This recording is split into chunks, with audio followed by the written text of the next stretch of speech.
বাংলাদেশে অশান্তি লাগাতার ভারত বিদ্বেষের বিষ এবং তারই মধ্যে চিন্ময় কৃষ্ণ দাস তার জামিনের শুনানি এগিয়ে নিয়ে আসার জন্য যে আবেদন করা হয়েছিল ইতিমধ্যেই তা খারিজ করে দেওয়া হয়েছে। চট্টগ্রাম আদালতের ভ্যাকেশন বেঞ্চ তা খারিজ করে দিয়েছে এবং তার মধ্যেই লাগাতার হুমকি হুঁশিয়ারি কিন্তু চলছেই।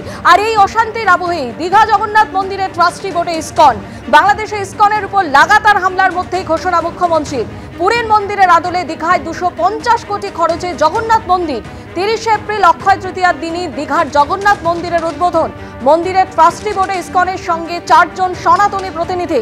দীঘায় জগন্নাথ মন্দির পরিদর্শনের পরে ঘোষণা মুখ্যমন্ত্রী মমতা বন্দ্যোপাধ্যায়। আমরা একটা ট্রাস্টি তৈরি করেছি চিফ সেক্রেটারির নেতৃত্বে।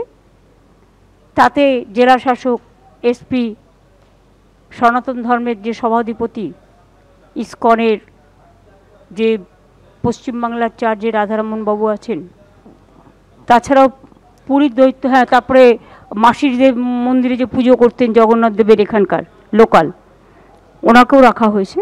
আশা করি আর 3 মাসের মধ্যে এটা সম্পূর্ণ কমপ্লিট হয়ে যাবে। মার্বেলের মূর্তি অলরেডি তৈরি হয়ে গেছে, জগন্নাথ, বলরাম, সুভদ্রা। নিম কাঠের মূর্তিটা তৈরি হচ্ছে, কারণ ওটাকে সামনে রেখে পুজোটা হবে।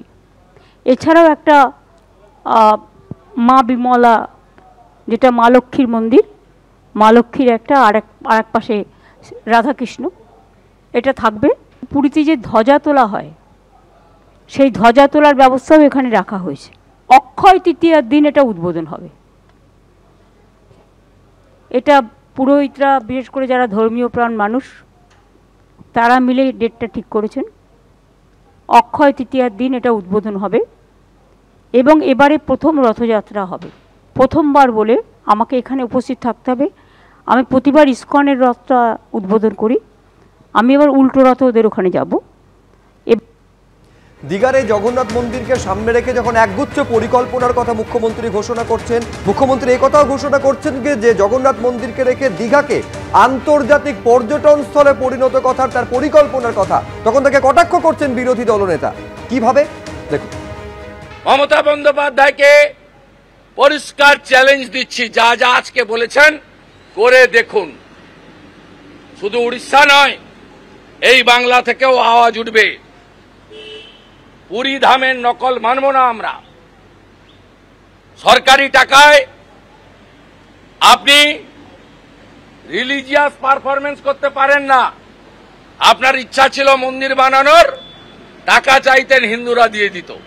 সত্যের অপলাপ, মিথ্যাচার, ভণ্ডামি, হিন্দুদের অপমান, সনাতন সংস্কৃতিকে ভুলিয়ে দেওয়া, শ্রী চৈতন্যদেবের অপমান, পুরী ধামের অপমান।